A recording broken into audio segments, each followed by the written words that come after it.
Le processus de réincarnation selon l'islam. Louange à notre Seigneur pour sa grâce étendue à sa création. Salutations et prières sur la meilleure des créatures, le prophète Seydi Ahmed, paix, bénédiction et salut sur lui, ainsi que sur sa famille et ses nobles compagnons. Allah subhanahu wa ta'ala est le créateur suprême. Il a créé et façonné les êtres différemment. En effet, toutes ces créatures ne sont pas semblables et ne sont pas mises sur un même pied d'égalité. L'organisation démiurgique d'Allah subhanahu wa ta'ala dans sa manière de procéder renvoie à une hikmah ou sagesse qui confirme sa qualité de créateur. Dieu aime la diversité et à ce titre, il a créé des hommes, des êtres inanimés, des animaux et diverses autres créatures. De par ses actions, il révèle la main par laquelle il tient sa royauté. Une main qui ne s'arrête jamais et qui en aucun cas ne ressent la fatigue. Sa parole suivante en est la preuve. Bismillahirrahmanirrahim. تبارك الذي بيده الملك وهو على كل شيء قدير. Béni soit celui qui détient la royauté entre ses mains. Il est certes capable de toutes choses. Sourate 67, verset 1. De même que ce verset, الله لا إله إلا هو الحي القيوم لا تأخذه سنة ولا نوم له ما في السماوات وما في الأرض. Allah, aucune existence en dehors de lui, le vivant, celui qui subsiste par lui-même, ni somnolence ni sommeil ne le saisissent. À lui appartient tout ce qui est dans les cieux et sur la terre. Sourate 2, verset 255. À travers ceci, Dieu montre sa capacité de création, de même que le pouvoir par lequel il maîtrise sa création. À aucun moment une chose ne lui échappe et aucun événement ne se produit à son insu, car il cerne tout et maîtrise parfaitement tout, de par sa science exceptionnelle et extraordinaire. Quiconque sur terre détient une science et un pouvoir de discernement les a obtenus par la grâce d'Allah subhanahu wa ta'ala. Il dota ainsi le prophète Mohammed, paix et salut sur lui, d'une hikmah ou sagesse, un caractère qui lui sera utile lors de la conduite de sa mission. Il a fait de telle sorte que sa parole ait un impact percutant sur la personne qui reçoit le message, ce qui est un avantage certain pour le prophète, paix et salut sur lui. Des paroles prononcées dénuées de sagesse ne profitent à aucun auditoire. En effet, ni le cœur ni l'âme ne tirent profit d'un discours sans hikmah. C'est pour cette raison que Dieu a fait du prophète, paix et salut sur lui, un sage. Allah subhanahu wa ta'ala, dans sa juste répartition, confia au grand pôle secoureur le pouvoir de la wilaya ou la sainteté. Il lui confia aussi les moyens de le conserver et d'en faire bénéficier les hommes de Dieu. En observant l'âme créée par Dieu, en scrutant la façon dont elle franchit progressivement les étapes de son parcours spirituel, il apparaît un enseignement important à retenir. En effet, dans l'organisation divine, l'âme créée par Dieu est généralement destinée à une seule personne. Mais Allah subhanahu wa ta'ala, de par sa haute perfection, peut exceptionnellement attribuer la même âme à 2 voire 3 personnes différentes. On parle alors de réincarnation. Dieu a conçu les âmes et les a regroupées dans un endroit nommé Alamul Arwah. C'est dans ce lieu qu'il leur a posé la question Alastu bi rabbikum, c'est-à-dire ne suis-je pas votre Seigneur? Sourate 7, verset 172. Les créatures signèrent ensemble le pacte en répondant par Bala, c'est-à-dire bien sûr. Ensuite, Dieu les fit descendre une à une sur terre pour celles qui doivent naître. Cependant, une organisation parallèle s'en est suivie et beaucoup n'y ont pas prêté attention, car cela fait partie des réalités cachées, des secrets divins. Il en est parmi les âmes celles que Dieu a fait descendre sur terre en leur faisant suivre le processus normal de la vie, c'est-à-dire qu'il les fait naître et évoluer comme des hommes ordinaires dans un milieu donné, à une époque donnée. Et au terme de cette vie, Dieu envoie l'ange de la mort retirer leur âme. Dans le cas d'une réincarnation, la procédure est tout autre.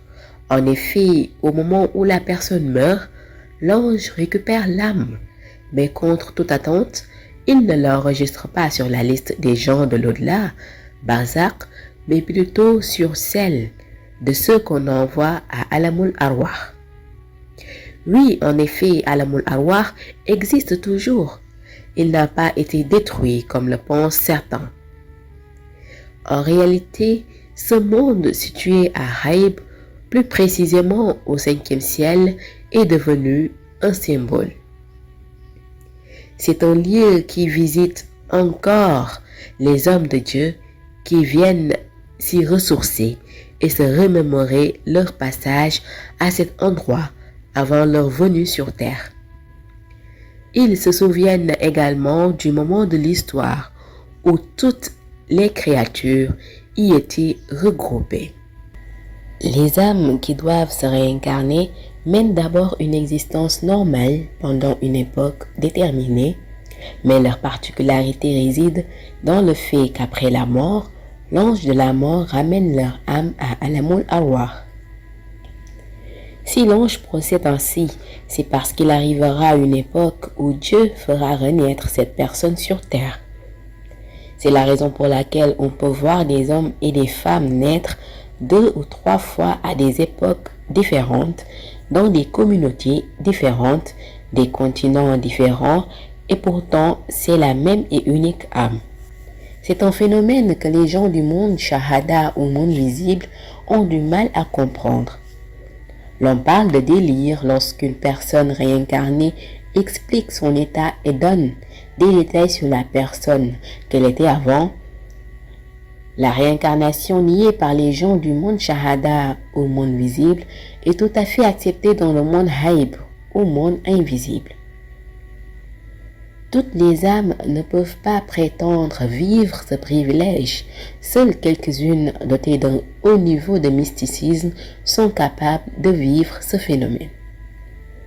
C'est généralement des élus de Dieu. La question que beaucoup se posent est la suivante. Au moment du jugement dernier, sous quelle identité une personne ayant eu 2 ou 3 vies sera-t-elle ressuscitée? Dans les cas les plus fréquents, lorsque l'âme retournera devant Dieu, elle le fera sous le personnage qu'elle a été lors de sa première existence terrestre. Par exemple, une âme qui dans un premier état était noire et dans un second, une autre race se présentera le jour du jugement dernier sous le personnage noir. Dans d'autres cas, Allah subhanahu wa ta'ala a permis à certaines âmes, même si elles ont vécu dans 3 époques différentes et incarné 3 personnages différents, d'avoir la possibilité de choisir parmi les trois la personne qu'elle voudrait être. Ce privilège n'est réservé qu'à certains saints, certains élus de Dieu. Pour les autres, elles n'ont pas ce choix et sont donc obligées de retourner sous le personnage de leur première existence. La réincarnation est du domaine du mystique.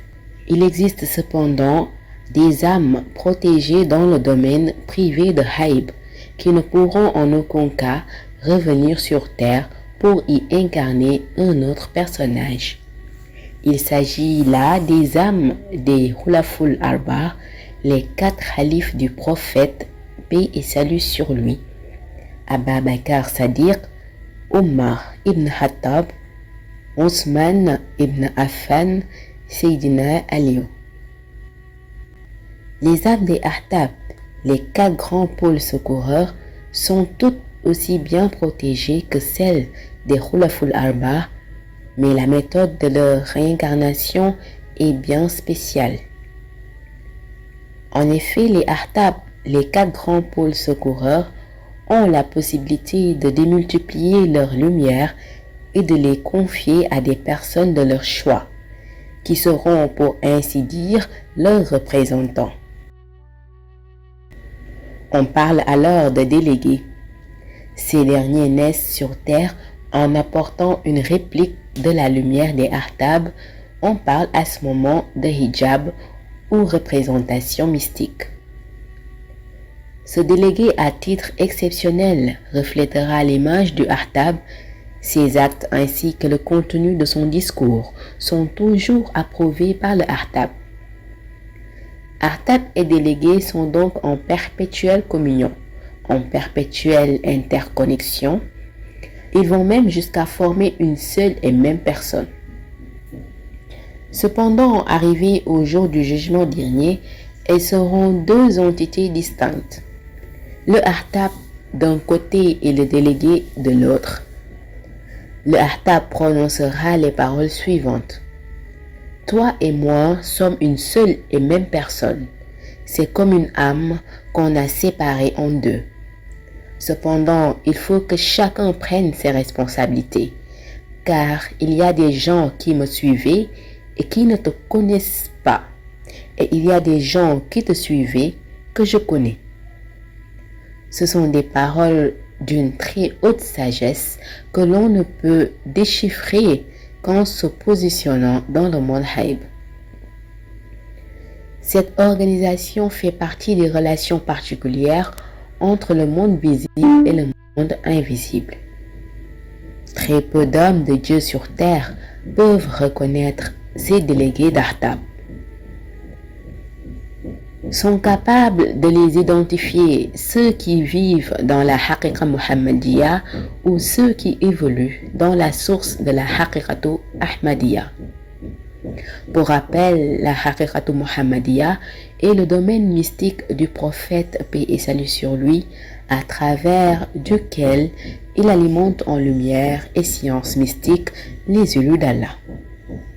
La Haqiqatu Ahmadiyya relève du domaine secret du grand pôle secoureur. C'est par l'intermédiaire de cet espace qu'il alimente à son tour en lumière et science ses rapprochés. Concernant la catégorie de saints appelés les Khutb Zaman ou les saints les plus gradés de leur époque, ils sont au nombre fixe de 325 depuis Adam alayhi salam jusqu'à la fin des temps. Il y en a parmi eux qui ne sont jamais venus sur terre et sont restés au ciel pour accomplir leur mission dans le monde Haïb. Mais Allah subhanahu wa ta'ala leur a planifié un processus de réincarnation qui leur est propre. En effet, dans le monde Shahada, une personne peut incarner une âme de Khutb Zaman, c'est-à-dire naître avec le grade de Khutb Zaman sans pour autant exercer les fonctions liées à ce statut. Ces personnes n'assisteront pas la Hadratul Ilahiyya en tenant la canne mystique pour diriger la séance. La réincarnation se fait dans ce cas précis, dans sa dimension spirituelle ou ruhani. Ces personnes se fondent généralement dans la masse et sont difficilement reconnaissables. Seuls les grands hommes de Dieu arrivent à les distinguer. Elles détiennent le grade de Qutb Zaman, mais n'ont pas les prérogatives du titre. Par conséquent, il ne leur est pas donné le pouvoir mystique inhérent à la charge du Qutb Zaman. Ceci s'explique par le fait qu'elles ont déjà vécu ces états dans le cadre spirituel avant leur naissance. Ces personnes ont néanmoins une vie mystique et évoluent dans la lumière. Au jour de la résurrection, quand on dessinera le cercle réservé aux 325 Qutb Zaman, elles seront présentes à l'intérieur du cercle, même si les gens ne les ont jamais connues comme telles. La réalité est qu'elles l'ont été de par leur âme. Ainsi donc, la réincarnation est une réalité évidente pour certaines âmes choisies. D'autres, en revanche, sont bel et bien choisies, mais bénéficient d'une protection à des degrés différents de réalisation. Les âmes des Khulaful Arba sont complètement fermées à la réincarnation et celles des Artab, quant à elles, utilisent la démultiplication de leur lumière pour les donner en délégation de gestion à des représentants triés sur le volet. Des mythes gravitent autour du thème de la réincarnation, mais la réincarnation dont nous parlons est reconnue par le monde Haïb et est en étroite relation avec le domaine de la mystique céleste. Dans ce même ordre d'idées, Dieu a aussi donné aux walis, aux saints, le pouvoir de choisir des représentants et leur offrir l'opportunité de participer à la mission universelle de la fin des temps, celle de l'imam al-Mahdi. C'est ainsi que dans la mission de l'imam al-Mahdi, Dieu a donné la possibilité à certains saints ou walis qui ont connu ou non un passage dans le monde terrestre de choisir un délégué depuis le monde Haïb et d'organiser sa descente sur terre à travers le processus normal de naissance. Dans ce cas, on ne parle pas de réincarnation, mais d'une représentation par un hijab, car c'est le sang qui choisit une personne donnée pour en faire son représentant dans la mission. Cette personne devient donc une partie intégrante du sang qu'elle représente, qu'il soit Artab, Qutb Zaman ou autre élu d'Allah. Ainsi, dans la mission de l'imam al-Mahdi, tous les 124 000 prophètes, de même que les hommes de Dieu qui évoluent dans le monde Haïb, ont un délégué. Allah subhanahu wa ta'ala fera en sorte que les âmes des uns et des autres aient un degré élevé de proximité qui conduira inexorablement à une fusion. Voir régulièrement un sang en rêve est un signe d'un lien fort qui unit le rêveur et le sang en question dans le monde Haïb. Les grands maîtres mystiques peuvent éclairer et définir les relations entre les deux. Ils sont capables de prime abord de voir si une personne fait ou non partie des délégués de Haïb. Le zikr est un moyen infaillible pour le délégué de comprendre cette réalité essentielle, intrinsèque à son existence. Une personne qui s'adonne au zikr peut parfois ressentir de la fascination lorsqu'on lui relate l'histoire sainte. C'est comme si elle était impliquée dans l'histoire et qu'elle ressentait un sentiment de déjà vécu. C'est ce fort sentiment qu'on appelle formation spirituelle qui est différente de ce qu'on appelle karama ou miracle. Allah subhanahu wa ta'ala a donné une formation spirituelle à ses messagers avant de leur donner le pouvoir de réaliser des miracles ou mu'jiza en cas nécessité. Il en est de même pour les awliya ou saints. Le grand pôle, les secoureurs, leur fait une formation spirituelle avant de leur donner des pouvoirs mystiques. On peut dire que la formation spirituelle est plus puissante que le pouvoir de réaliser des miracles.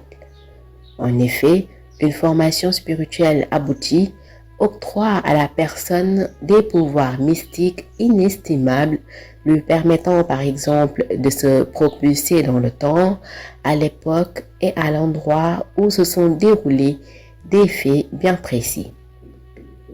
Quand on évoque l'histoire sainte avec ces personnes, elles ont l'impression de la vivre en direct. Elles sont dans la réalité de l'événement. Arrivé à ce stade, l'homme peut affirmer que la personne a parachevé sa formation spirituelle. C'est le zikr qui permet d'avoir tous ces dévoilements.